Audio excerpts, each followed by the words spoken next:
Մեր հասարակությունը ինչ որ չափով բաժնված վիճակում ունի, մեկ բաժինը գսե թե Փաշինյան գուզե գրավել եկեղեցին, իսկ իշխանություններու եւ իշխանության շուրջ արգա հասարակությունը գսե թե Փաշինյան պիտի ազատագրե եկեղեցին, ո՞րն է ճիշտը։ Եթե որևէ եկեղեցի ենթադրենք իր գրպանում ատրճանակ ունի, իրավաբանությունը իրավունք ունի դրանով զբաղվելու։ Մեր եկեղեցու եւ պետության միջև հակասություն է առաջացել այսօր այն պատճառով, որ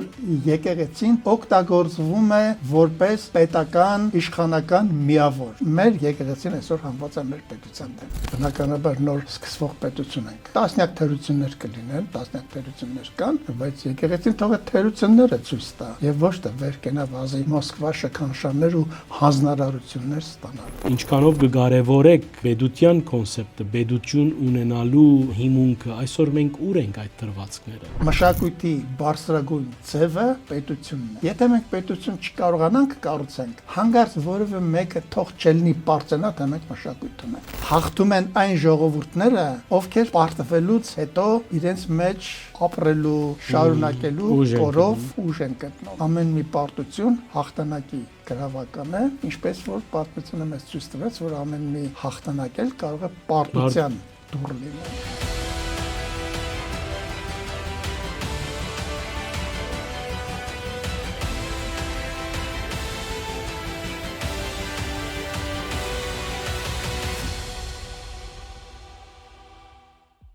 Արևելքի հարտակով բարևձեզ, ես Սակոարյանն եմ, կշարունակենք անգերց զրույցներում մեր շարքը, այսօր հյուրս բանաստեղծ թարգմանիչ Հակոբ Մովսեսն է։ Բարի եկած եք, պարոն Մովսես։ Հաճախ կդիտարկեմ ձեր ելույթները, ինչքանով կկարևորեք պետության կոնցեպտը, պետություն ունենալու հիմունքը, այսօր մենք ուր ենք այդ դրվածքները։ Մենք դրա սկզբում ենք պատմության մեջ մենք այդպիսի հատվածներ, այդպիսի դրվագներ ունեցել ենք, բայց նորագույն պետության կոնցեպտի մեջ մեր մտածողությունը ցավոք տեղավորվելու եւ հարմարվելու առիթ ու ժամանակ չի ունեցել։ Մենք 11-րդ տարից 1045 թվականից հետո, երբ որ մեր անիմայրաքաղաքը հանձնեցինք եւ Բագրատունյաց թագավորությունը վերջացավ,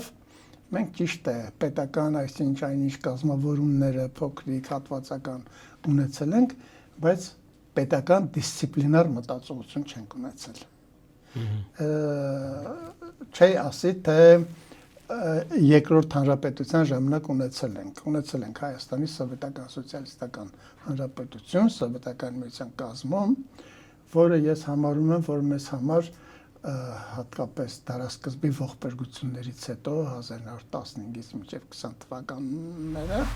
նպաստավոր է եղել։ Մենք բժշկության մեջ մի տերմին կա, որը կոչվում է վերակենդանացման բաժին։ Մենք հայտնվել ենք իմ կարծիքով վերակենդանացման բաժնում, ուրիշ բան, որը տարիների ընթացքում մենք 30-ական թվականներին էլ ենք 40,000-ի չափ զոհ ունեցել, 1945 թվականին երկրորդ համաշխարհային պատերազմում էլ ենք ունեցել 300-350,000-ական զոհ եւ այլն։ Մենք ամենայն դեպս, այսպես ասած, 60-70 տարի մեր երկիրը կառուցելու, մատնադարան կառուցելու, օպերայի շենք կառուցելու հնարավորություն ենք ունեցել։ Չենք ուրանում դա, բայց դրանով նաև մենք, ես չեմ հրապարվում, չեմ տարվում, համարում եմ դա մի փուլ, մեր ժողովրդի պատմության մեջ մի փուլ, որը ավարտվել է 1988-89-90-ական թվականներին այդ փուլը ավարտվել է։ Մի նոր փուլ է սկսվել մեր ժողովրդի կյանքում, մեզ բոլորովին անծանոթ այն իմաստով, որ մենք ստիպված ենք այսօր մեր աշխարհաքաղաքական կողմնորոշումները ինքներս որոշել, ինքներս ճշգրտել, քաղաքական վերլուծություններ անել, մի խոսքով ապրել քաղաքական նորմատիվներով, որը մեր ժողովրդին խորթ է, օտար է, մեր ժողովուրդը մշակութային, երգի, գրականության, չգիտեմ, թատրոնի, բայց քաղաքական նորմատիվներով ինքը մտածել չգիտի, ինչը իր վերջին 200-ամյա պատմության ամենամեծ ողբերգություններից մեկն է մեզ համար։ Բայց այսօր մենք հայտնվել ենք այդ իրավիճակի մեջ, ուզած թե չուզած պետք է քաղաքականապես մտածենք։ Ինչքանով է հաջողվում դա մեզ, ես ոչ մեկը վերջնական որևէ եզրակացության չի կարող գալ, չի կարող որևէ բան ասել, բայց մի բան ինձ համար պարզ է, որ հատկապես վերջին տարիների ընթացքում մեր ժողովուրդը իր եւ կենսաձևը, եւ քաղաքական ձևը, եւ աշխարհակաղակական հարաբերությունների մոտեցումները բավականին փոխել է, հարմարեցրել է այն իրավիճակներին, որոնց մեջ ինքը հայտնվել է եւ որոնցից դուրս ինքը մտածել չի կարող եւ չպետք է մտածի։ Պարոն Մովսես, եթե իրաբաշտ լանք քանի մեր հաղորդման խորակիրն ալ գգրե անգեղծ զրույց ընդհանուր վերնակիրը պետք է արերեսվինք այսօր մեր հասարակության ապրած խնդիրներուն հետ այսօր մեր հասարակությունը ինչ որ չափով թիվերը հստակ չեն ինձի բայց բաժնված վիճակում ունի մեկ բաժինը գսե թե Փաշինյան գուզե կրավել եկեղեցին իսկ իշխանություններու եւ իշխանության շուրջ արգա հասարակությունը գսե թե Փաշինյան պիտի ազատագրե եկեղեցին որն է ճիշտը Դուք որպես մտավորական մարդ, ինչ թելադրական խոսք ունիք, ինչպես կդիտարկեք այս դեպքերը, որովհետև գիտեք, անգամ յուրաքանչյուր հայու սրտին համար երբեք հաճելի չէին այն ինչ որի տեղի ունեցավ մայրաթորի մեջ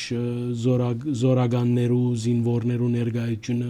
մեզ համար խորտ երևույթ մնա։ Ես օրինակ Սպիրկեն եկած եմ եւ չէի պատկերացնել, որ մենք կրնանք արիերեսվիլ այդ պատկերին հետ ոչ միայն այս փուլին, նաև 2019-ին, երբ որ շարժում մգար կգոչվեր, գիշեք վստահ եմ, մեկ նոր Հայաստան, նոր Հայրապետ։ Ինչ կգադարվի, դեպի ուր գերտանք իսկապես։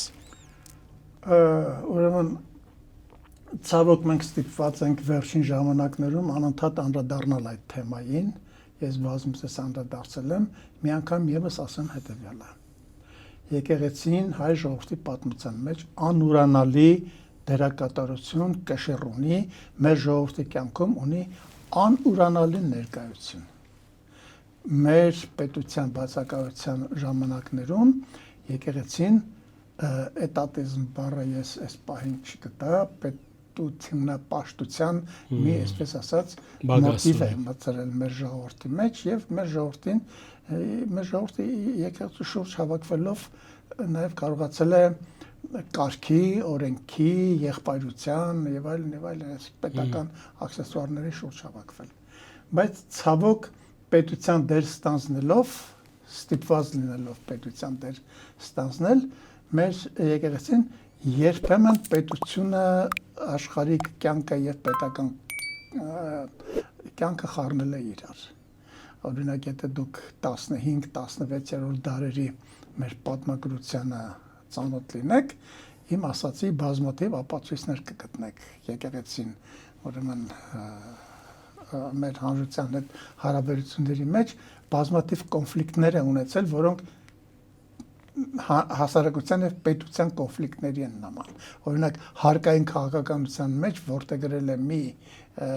ուղղություն, որը երբեմն մեր ժողովրդին հանել է իր դեմ,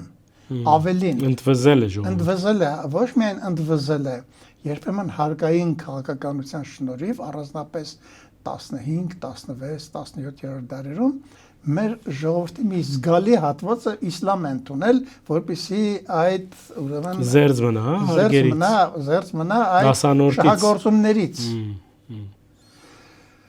Մի խոսքով եկեղեցին թեոկրատիայի, եկեղեցապետականության հատկանիշները ձեռք բերել, ինչը նորմալ է, քանի դեռ պետություն չունես, բայց ինչը միանգամայն աննորմալ է, երբ որ պետություն ունես։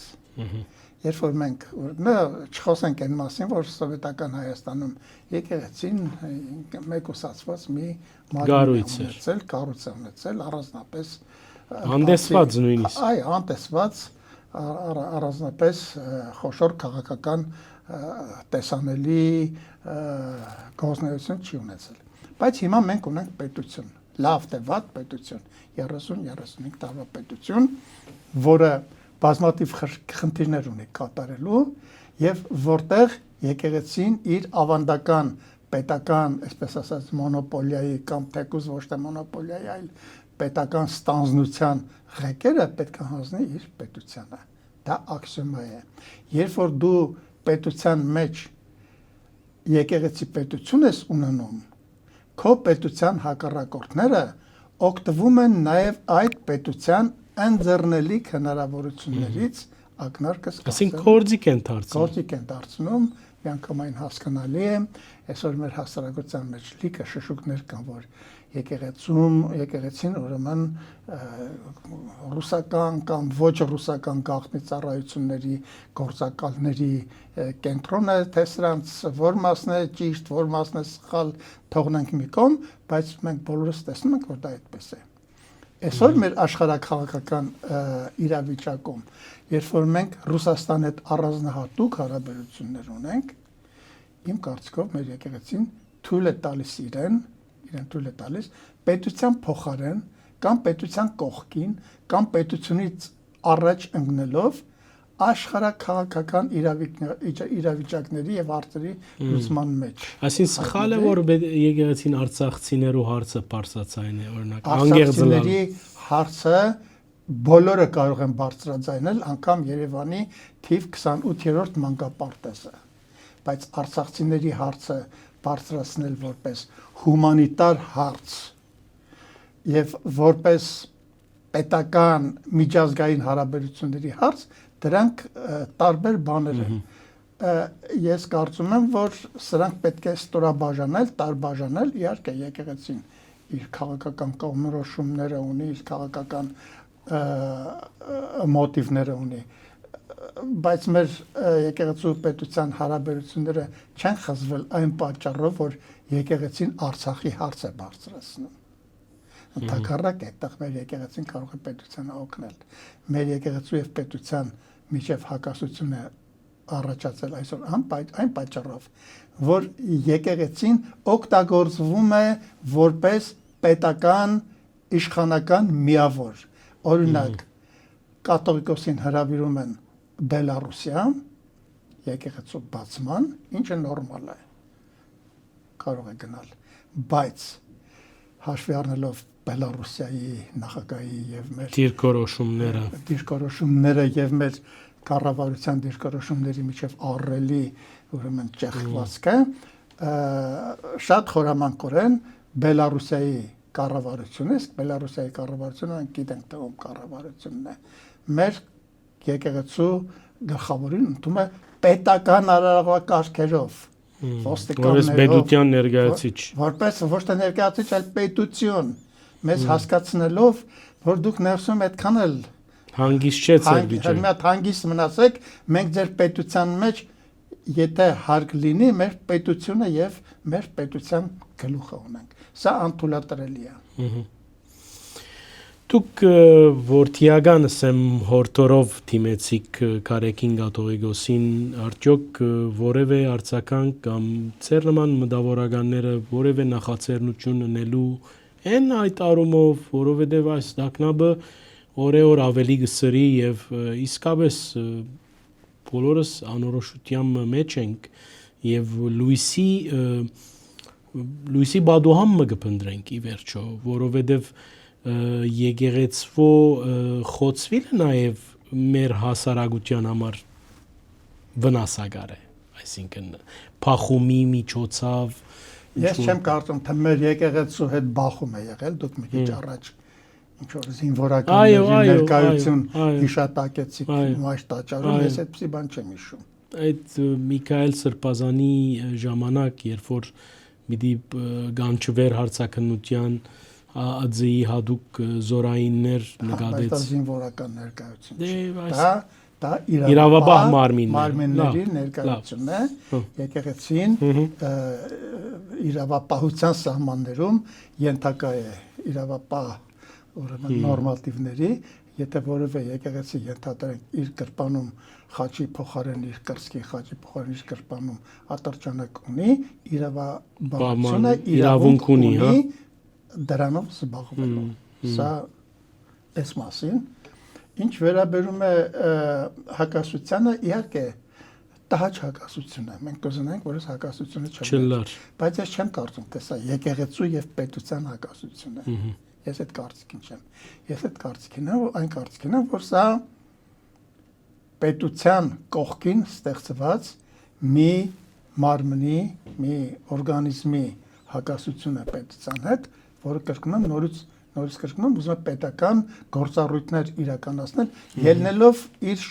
շահերից, իր կապերից եւ իրեն իջեցված հրամաններից։ Ես դա համարում եմ անթույլատրելի։ Իսկ այս ընթացքով, եթե ասենք ավելի կոնկրետ խոսենք եւ եթե իրավիճակը սրվի եւ Գաթողիկոսը ասե ես գլուխս գառնեմ, գերտամ Մոսկվա եւ այնտեղ գիհիմնեմ նոր աթոռը։ Դուք բնավ այդ բաներին գվախնաք։ Ես խնդրում եմ այդ աթոռի անունը տակ, ոնց է կոչվել այդ աթոռը։ Դե հիմա բադմության մեջ եղած են, չէ՞։ Ինչպես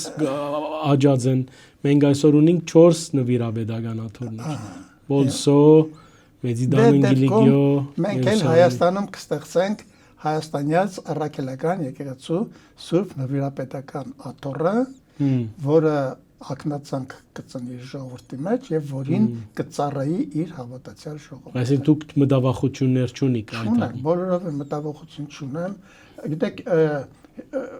իմ մտավախությունը ընդհանուր մեր աշխարհակաղակական իրավիճակից է, թե չէ եկեղեցուց ես բան չունեմ։ Ուրեմն այս բախումը, կոնֆլիկտը իսկույն իր լուծումը կստանա, եթե Հայաստանի Հանրապետությունը աշխարհակաղակական իր հարցերը պարզի իր հարևանների հետ, Ռուսաստանի հետ, եվրոպացիների հետ, ամերիկացիների հետ, սա դրա մի անդրադարձն է, սա առանձին բան չի։ Ճիշտ է, ընդհանուր մի բան է, եւ ես ձեզ ասեմ, նա ով որ կարկադրել է մեր եկեղեցում ելնել պետության դեմ, գիտեք մեր ժողովրդին համոզել են, որ պետությունը հալածում է եկեղեցուն։ Իսկ գուցե եկեղեցուն ինտիմության թեզն է։ Իսկ գուցե եկեղեցուն հանձնարարված է հալածել այս պետությանը, թույլ չտալ, որ նա ինքնուրույն քայլեր անի, թույլ չտալ, որ նա աշխարհակաղակական միավոր դառնա, փչացնել այս պետությունը, այլասերել, հավատացյալ ժողովրդին հանել պետության դեմ, պետությունը հայտարարել Բեղզեբուղի եւ նռի կառույց առանց հասկանալու, որ պետությունը ինքը եկեղեցի է, առանց հասկանալու, որ հայ ժողովրդին պատմության մեջ բախտ է վիճակվել պետություն ունենալու եւ իր բոլոր կառույցները, մշակույթը, եկեղեցին, բոլոր կառույցները պետք է նպաստեն այդ պետության կայացմանը, հələ որ կայացմանը։ Գիտեք, ես օրինակ կհասկանայի, որ այսպեսի մի բախում լիներ, ասենք գերմանական իշխանությունների եւ գերմանական եկեղեցու մեջ, չնայած այնքան խելոք ժողովուրդն այդպեսի բախում չեն տա, այսինքն կայացած պետության, բայց մեր պետությունը, որ նոր կայանում է, ես այս իրավիճակը համարում եմ անթույլատրելի, ես կարծում եմ, որ մեր եկեղեցուն հանել են մեր պետության դեմ։ Եթե ամփոփեմ միտքս թույլ կտակ, անպայման։ Այդպես, ուրեմն մեր եկեղեցին այսօր հանված է մեր պետության դեմ։ Այս նվիրաբեդական գարկի մեջ, բան Մովսես, ես չեմ կասկածիր, որ եպիսկոպոսներ կան, որ թշկոհ են այս վիճակեն կամ թշկոհ էին մինչև հիմա, բայց ձբդուն չենք լսեր։ Վերջերս Վասկեն Սրբազաններ, որ իմ կարծիքով շատ դարբերվող տեսակետ մարդայդեց, երբ լրակրողը ազատության լրակրողը մեր սիրելի Սուսան Բադալյանը հարցուց իսկ գիրագի օրը դեղի ունեցածը բադարակ էր, ինք պատասխանեց, ասեք խնդրեմ դու գսեք, բադարակ էր, այսինքն շատ բանսավ Վասկեն Սրբազանի այդ մոդեցումը, սա ինչ կգարձեք, մենք ուրիշ փուլ մնենք արդեն, այսինքն երկխոսություն չկա կողմերու միջև, վարչապետը շատ հաստատակամ գերտա մեկ ճանապարհով եւ Կարեկին Գաթողիկոսը ըստ գսպասե ինչ որ բանի, չեմ գիտեր։ Ըստ երևույթին, գիտեք, այս կոնֆլիկտը, ես կոնֆլիկտ կհամարեի, եթե պետության դիրքորոշման հիմքում ընկած լինեին հակաեկեղեցական եւ հակաժողովրդական դրույթներ։ Բայց մեր պետությունը ինչ է ասում մեր եկեղեցուն։ Ասում է դու իմ եկեղեցին ես, իմ Հայաստանյայից առաքելական Սուրբ եկեղեցին ես։ Մեր ժողովուրդը ենթակա է քեզ, մենք էլ ենք ենթակա քեզ։ Եկեղեցական կանոնները մի խախտեք։ Մեր ժողովուրդը կոռուպցիայի մեջ է եղել 70 տարի, 200 տարի։ Գիտեք, կոռուպցիա բառը մեր ժողովուրդը կարծում է թե նշանակում է կաշառակերություն։ Այնինչ դա նշանակում է այլասերություն։ Մեր ժողովուրդը 200 տարի կոռուպցիայի մեջ է, կամա եղել։ Այսօր եղեք դուք այն նշաձողը, որին հետևելով ինքը այդ աղտից դուրս գա, կոռուպցիայից դուրս գա, եւ ոչ թե ընդհակառակը դուք էլ թաղվեք նույն կոռուպցիայի մեջ, ինչի մեջ որ թաղվել է, ստիպված է եղել թաղվել մեր ժողովուրդը եւ մեր պետությունը վերջին 30 տարում, 70 տարում եւ դրանից ավել։ Եկեղեցին այսօր շատ մեծ դեր ունի մեր պետության կայացման գործում, անփոխարինելի դեր։ Ինքը պետք է այդ դերը ստանձնի, ինքը պետք է օգնի մեր պետությանը ազատվելու կեղծ, պաթետիկ, մեզ վնաս տվող, մեզ օգուտ չտվող, մեզ դեպի կործանում տանող անհաշվենկատ դիրքորոշումներից։ Այդտեղ ես կտեսնեի, որ պետություն եւ երկու եկեղեցիները, որտեղ կրկնում են պետությունն էլ է եկեղեցի, իրար կողքի կանգնած են։ Ես այսօր այդ բանը չեմ տեսնում։ Պետության մեջ բնականաբար նոր սկսվող պետություն ենք։ Տասնյակ թերություններ կլինեն, տասնյակ թերություններ կան, բայց եկեղեցին թող է թերությունները ցույց տա եւ ոչ թե վեր կենա վազի Մոսկվա շքանշաններ ու հանձնարարություններ ստանալու։ Մեր պետությունը կայացման փուլում է։ Մենք բոլորս պետք է դողանք այս պետության վրա։ Եթե այս պետությունը չկայացավ, հանկարծ որևէ մեկին չթվա թե ինքը որպես ազգ կայացած է, որպես անհատ կարող է գնա միտեղ իր, չգիտեմ, Եվրոպայում, Ամերիկայում կամ արաբական երկրներում իր դուքյանը բացի փող աշխատի,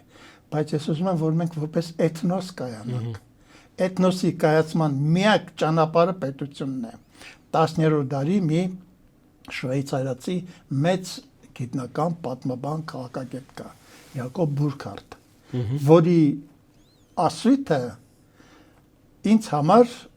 ուղենշային է։ Մշակույթի բարձրագույն ձևը պետությունն է։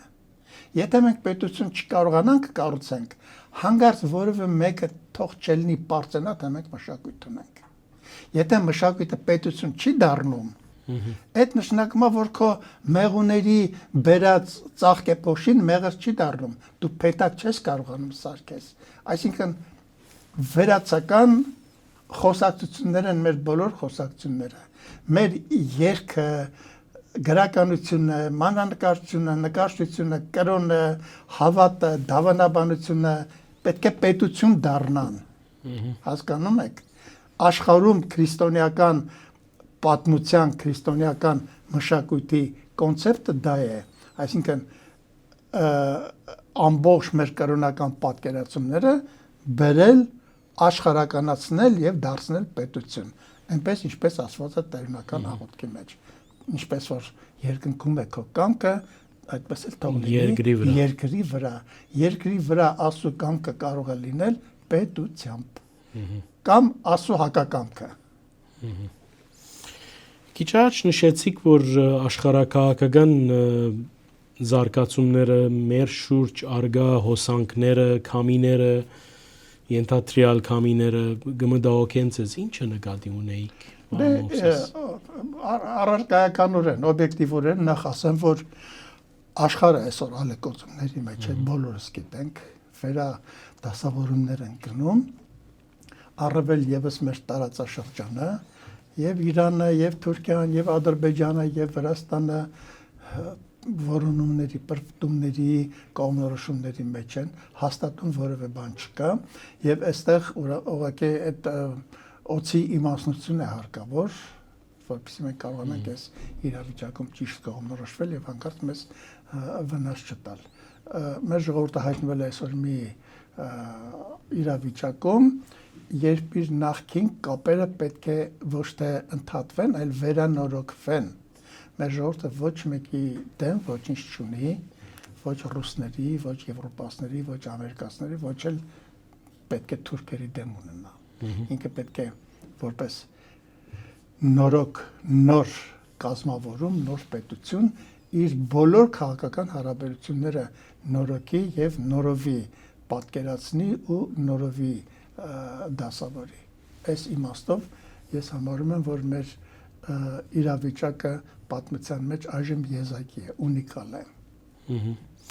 Թուրքիո մասին խոսեցաք, ես արդեն պիտի այդ թեմայով հարցնեի ձեզի, որովհետև տարբեր արիքներով լսած եմ ձեր տեսակետները։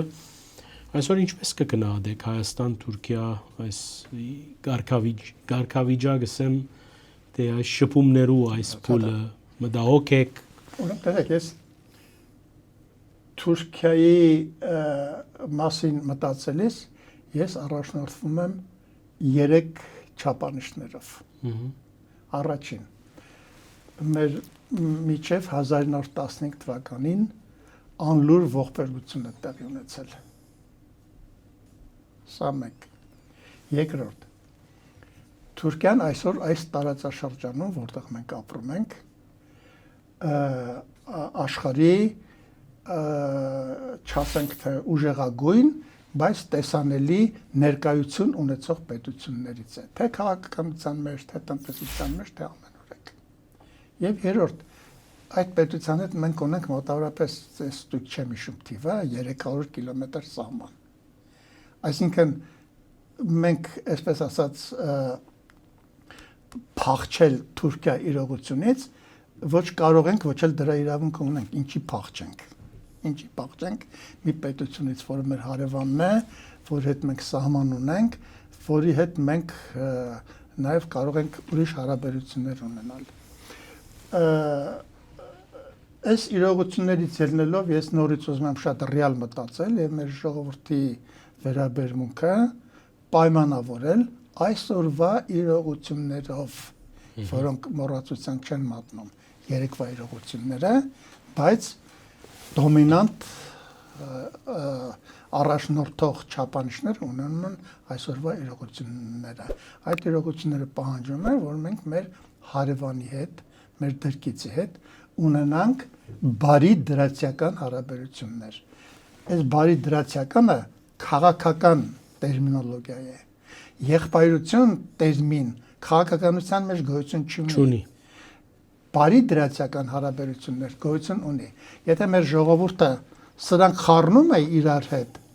ինքը խնդիր ունի իր հետ, իր ներսում, ինքը ոչ մեկը իրավունք չունի Թուրքիայի եղբայրական հարաբերությունների մասին խոսելու, Աստված տա, որ տարիներ հետո, տասնամյակներ հետո մեր միջև հարաբերությունները այնքան ճշտվեն, որ դրա մասին էլ խոսելու, այսպես ասած, շանսեր ունենան։ Նույնիսկ ադի խնդիր չէ ձեզի համար։ Ոչ, այսօր մեր խնդիրը Թուրքիայի հետ բարի դրացիական հարաբերություններ կազմակերպելն է, որպեսզի իսկ բարի դրացիական հարաբերությունները փոխադարձ նորմատիվ է։ Որևէ մեկին թող չթվա, թե գերմանացիներն ու ֆրանսիացիները կամ գերմանացիներն ու անգլիացիները կամ ֆրանսիացիներն ու անգլիացիները իրար պակաս են ատում։ Մինչև այսօր։ Մինչև այսօր, այո, բայց քաղաքականության մեջ ատելություն եւ սեր տերմիններ նույնպես գոյություն չունեն։ Քաղաքականության մեջ գոյություն ունեն հաշվարկներ, ըստ որում տվյալ պահային, որը ենթադրում է, որ գիտեք, այսօրվա քո թշնամին կարող է վաղը քո բարեկամը դառնալ, այսօրվա քո բարեկամն էլ կարող է վաղը քո թշնամին դառնալ։ Այս չափանիշներով ելնելով ես կարծում եմ, որ մեր պետությունը Թուրքիայի, մեր հարևանի հետ մեր հարաբերությունները պետք է կարգավորի, առաջ տանի, սահմանները բացի եւ մենք շփվենք, խոսենք իրար հետ եւ այլն եւ այլն։ Ճիշտ ձեր մադը վերքին վրա դրիկ, բեդությունը գործե անշուշտ առաջ երթալ այդ թեմայով, Թուրքիո մեջ ալ որոշակի դրամատուրգներ կան, չեմ գիտեր ինչով գավարդվի այս դրական իրավիճակը, սակայն մեր հասարակությունը այսօր ինչքանով պատրաստ է այս ծերս։ Դե հասարակությունները պատրաստ բառը շատ լավ օգտագործեցիք։ Ես պետք է օգտագործեմ Օսվալդ Շպենգլերի ուրեմն մի արտահայտությունը։ Հասարակություններին պատրաստում են։ Հասարակությունները պատրաստ չեն լինում։ Ցավոք վերջին 1920 թվականից հետո մեր հասարակության մեջ մեր ողբերգությունը թմկահարվել է որպես ստորացուցիչ խաչելություն հայ ժողովրդի, վիրավորական, հայ ժողովրդին վիրավորող, իհարկե վիրավորող է ինչ որ տեղի ունեցել 1915 թվականին, բայց ողբերգությունները, խաչելությունները խաչելություն եւ ողբերգություն չեն, եթե չեն վերջանում հարությամբ։ Մեր գրականությունը, մեր մշակույթը, մեր բանաստեղծությունը, մեր ժողովրդի մեջ փոխանակ այդ հարության, այսպես ասած, բանը խաչյալի հարության միստերիան ներարկի, անընդհատ իրեն պահել է խաչի վրա, նեղած որպես մարմին, մեր հասարակության գիտակցության մեջ դա է։ Դա կարող է փոխվել, կարող է շատ կարճ ժամանակամիջոցում առողջ ճիշտ օբյեկտիվ վերլուծության դեպքում փոխվել հասարակությունը, գիտեք ինչ, մենք 90-ական թվականներից սահմանը փակ են, թե փակ չեն, Թուրքիայի հետ հարաբերություններ ունենք։ Քանի Հայաստանի Հանրապետության քաղաքացի է Թուրքիայում այցելել, աշխատել, մնացել, ապրել եւ փոխգործակցություն, բիզնես ոլորտ եւ այլն, մինչեւ հիմա։ Մինչև հիմա, այո, այնպես որ սպասենք նաև լավ կողմերի։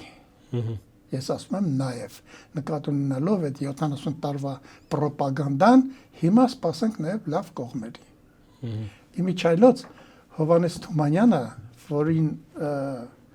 այսօրվա չափանիշներից ելնելով գուցե ոմանք կանահարեն, անխելք մարդ չէր, որ այդ թվականներին տեսնելով հայ թաթարական, հայ թուրքական բախումները սպիտակ դրոշ էր պարզում եւ մտնում էր խաղաղություններ քարոզում, հանգստություններ քարոզում։ Այն ժամանակ եւ մենք կբաշխենք այդ անխելք մարդ չէր, որ պատմվածք է գրել Ահմեդը վերնագրով։ Ես խնդրում եմ, եթե դուք այս բանը չհիշեցիք, հենց այսօր բացեք եւ այդ պատմվածքը կարդացեք։ Կուզեմ կարդալ։ Հա։ Մեր Խրիմյան հայրիկը անխելք մարդ չէր, որ թուրքերի հետ փորձում էր նորմալ հարաբերություններ ունենալ։ Օրմանյան պատրիարքը անխելք մարդ չէր, որ ուզում էր թուրքերի հետ նորմալ հարաբերություններ ունենալ։ Անխելքը մենք էինք, որ մեր պատրիարքի մորուքը Պոլսի փողոցներում թուրքերի առաջ խայտարակեցինք։